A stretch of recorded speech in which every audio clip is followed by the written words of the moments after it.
What's going on, everyone? My name is Eddie Wright, and I'd like to welcome you to my channel.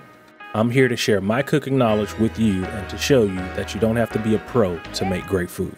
Thank you guys so much for tuning in. Today's topic is rib tips. We're going to take a full slab of ribs. We're going to trim them down to rib tips, and we're going to show you guys how to do that process. Over here, you see we have our full slab of ribs from Sam's Club. Went and bought a 2-pack for around $21.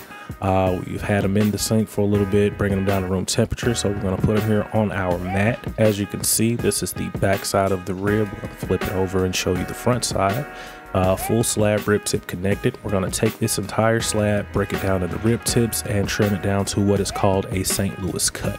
Here what you have is the skirt, is what some call on the rib. We're going to trim that back because that is something that we do not want in the St. Louis cut. So we'll start off with our 8-inch knife. All right, and we'll get started trimming fat.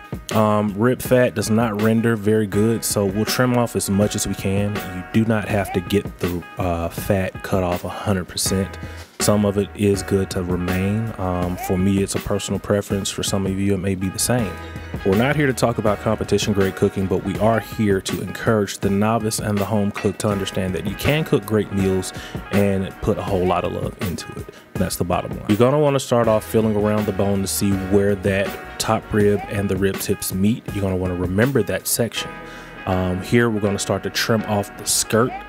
This can possibly be used for any number of reasons moving forward. Some people throw it away. We're going to choose to hold on to ours for the moment because in a future episode, hey, who knows, we may take it and use it as some stew meat. Still a decent cut of meat that is usable at some time moving forward, and we just don't want to throw away things like that. So we're going to continue with trimming. We trim the right edge. As you can see, we just want to square off the rib as much as possible before we go and cut the rib tip down.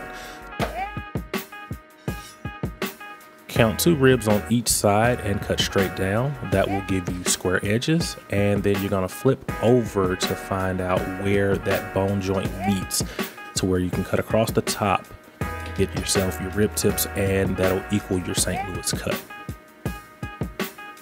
Remember that edge that you found earlier, go to it and score the meat all the way across one straight line, and then go back, apply a lot of pressure, and you're gonna wanna cut through. The sound of bone cutting is okay. You're gonna wanna cut between that top area bone and where the main bone meets. That top is gonna be your rib tip section. So you're gonna apply a lot of pressure, cut through, and cut all the way to the edge and get yourself a straight across cut. Depending on what type of knife you use, you may have to use a lot of pressure. Mine is sharpened, but not as amazing as I thought it was. So you saw me have to apply a little stand-up pressure to get through it. Once you get through the bone, you just have to cut the other side. So just continue to just go through it back and forth. Again, a sharper knife makes a very large difference. If you have a few knife suggestions, drop them in the comments below. I'll make sure I check them out, and I may purchase a few. I want to continue to make upgrades on this channel, continue to make it great. Here you have the finished rib tip cut. We're going to hold it up and show you guys this is where your rib tips come from when they're cooked down. They're sliced up. So any barbecue joint you go to, typically this is what your rib tip is birthed from. So we're going to take our leftover meat, we're going to place it over here in the sink to the side for future use, and we just want to show you guys the finished St. Louis cut. All right, we're going to take our knife, we're going to cut over a little bit more into this slab. We want to shorten it just a little bit more to make it a decent St. Louis cut or baby back cut style.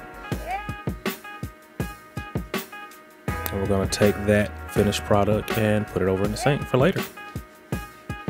So once again, front to back, St. Louis cut. And now we'll start to trim a little bit more fat here on the side. Again, trimming fat is a personal preference for a lot of people, just like membrane pulling. Some leave it on, some take it off. I don't take it all off, but I try to get as close to the edge of the meat as I can. Some fat is good to have, and it's still great when seasoned, but a lot of it doesn't make for a great render when cooking the ribs. So we're gonna edit a little bit more of the skirt flap that we had earlier, and we're gonna trim a little bit more fat out of this rib. Stay tuned for the blog coming soon, www.eddiewright.com, culture, community, and food.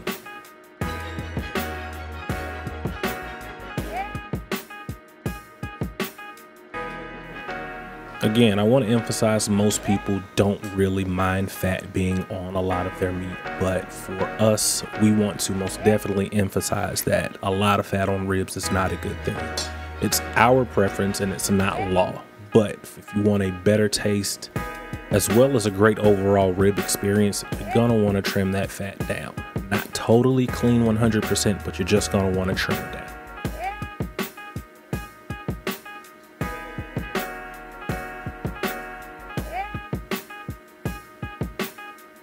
Take our fat, we throw it in the trash. And now that we've got that done, we'll get ready to address our membrane section. Now, when discussing the membrane section, most people tend to want to leave it on. We are against membrane holding. It's, again, a personal preference thing. So you'll take your silver skin pliers. These are available on Amazon as well. We'll put a link in the description. And we'll get on here and we'll pull it back. This is my first time actually using this product. I saw it used and I was quite motivated to try and check it out. Typically I use a butter knife. You insert it around the 3rd or 4th bone and just pull up, and then just get your hand underneath there. No napkin necessary for me. Some may need a napkin, and you just pull back. This device has proven to be a lot more difficult than what it was shown to be. So we're just gonna go through it and get done as fast as we can and get this membrane pulled off.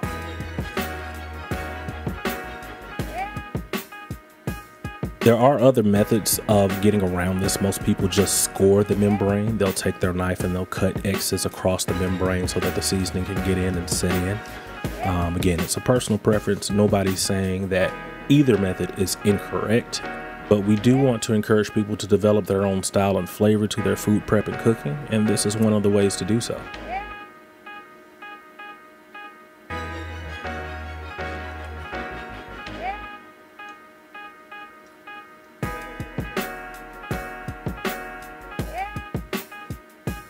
Gonna have to go back and give this tool a different type of review. Maybe we got the wrong one, but it's not working the way we wanted it to initially. But we're gonna stick with it and see if we can work out a few more tricks of the trade when using it. It's still a great tool from what I can imagine, especially when pulling skin off of something like a catfish or something of that nature. This type of tool will most definitely come in handy.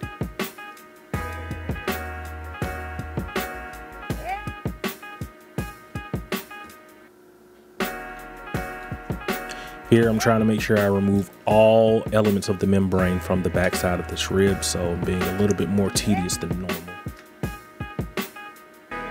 But again, it's your personal preference as to how you want to cook.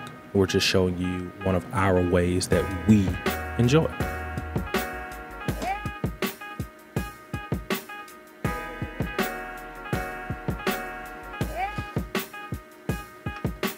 Membranes off. We're going to use our 8-inch knife to trim a little bit more fat that we feel is too much. And there you have it, your St. Louis cut rib, ready for seasoning and grilling or smoking, whichever one you feel you want to accomplish for the day. So we have 2 slabs.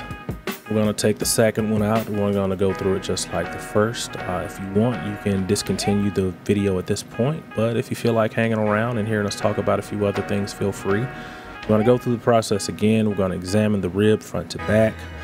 We're going to look around and find that top bone, and we're going to start here again. Skirt first is just my rule, and we're going to start trimming. After we get done with the skirt, we'll move into a little bit of fat trimming.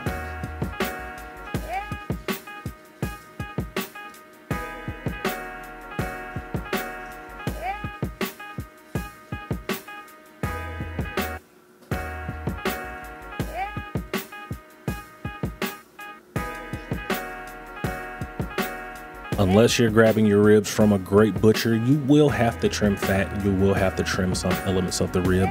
So it is not anything that's out of the ordinary. It's most definitely something that's necessary. I look at this as a moment to get to know my piece of protein, as well as all of the possible features for seasoning that I could possibly use to maximize the flavor and the experience.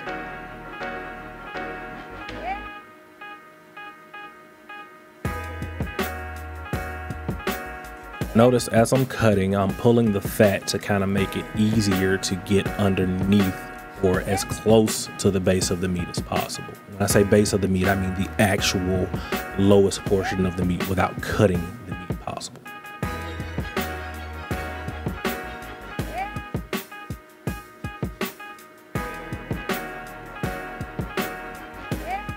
Always remember, every slice of meat is not butchered equally, so you will have to put in a little bit of work regardless of where you get your protein from to get it to the form that's most appealing to you.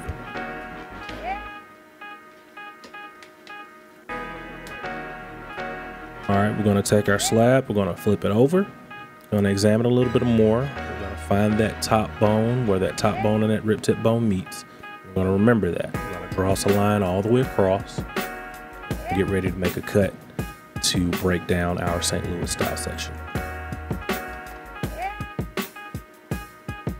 I take a lot of time to examine my meat front to back to make sure that we're not cutting into something that we want to keep. Depending on the grade of the meat, sometimes we will keep the rib tips on and just trim afterwards.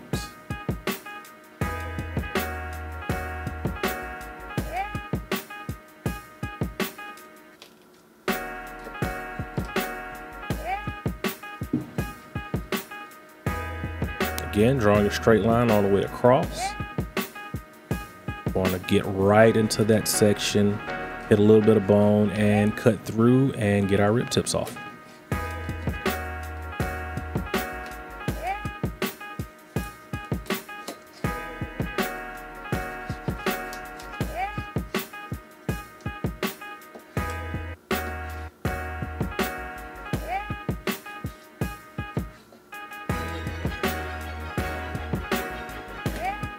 All right, our second cut of rib tips is here. As you can see the bones in the middle. After it's grilled or smoked, they'll be cut right down the edge to give you that plate of rib tips that you commonly get from every great barbecue restaurant that you visit. Here we'll get into a little bit more fat trimming off the face of the rib. And again, I emphasize this type of cutting and trimming is all just my personal preference. However you feel like you want to do it, go for it. Food is life, food is love. As long as you're doing it the way that you enjoy it, as long as you're enjoying it when you are doing it, that is one of the most important parts in food preparation and cooking.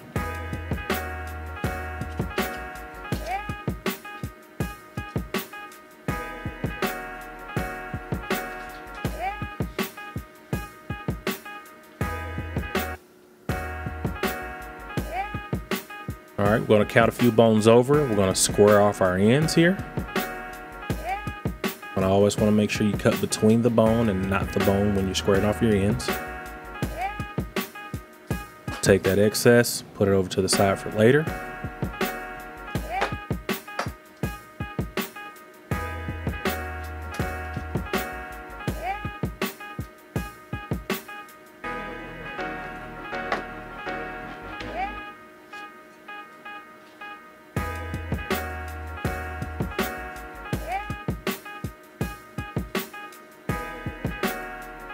And we're going to go into a little bit more fat trimming here.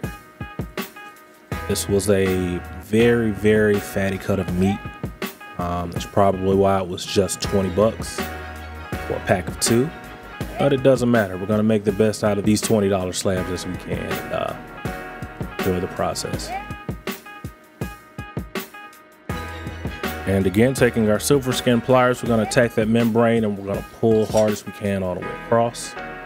Not getting it all, but getting as much as we can and going back for the rest. This one was a little bit easier than the last one, so this is how the tool is supposed to work, and you can applaud that. But again, if you don't want this tool, you can most definitely use a household butter knife.